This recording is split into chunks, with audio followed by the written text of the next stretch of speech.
Hello, Robert Fiala with Hampton Yacht Group in Seattle. We are aboard our Endurance 658 at Trawlerfest in Bremerton.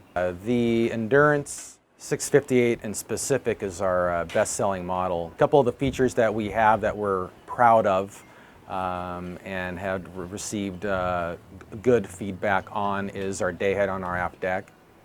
And on this specific boat, we have the 19.2 beam, and it doesn't taper like most hulls, so like in the Master, it feels like you're on an 80-foot yacht. The Master stateroom has a new head layout feature with our double sink, which has been received very well.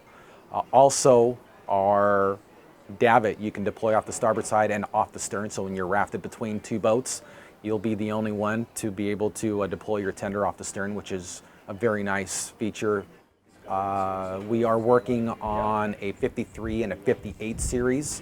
We'll call it a entry level boat, meaning the size-wise.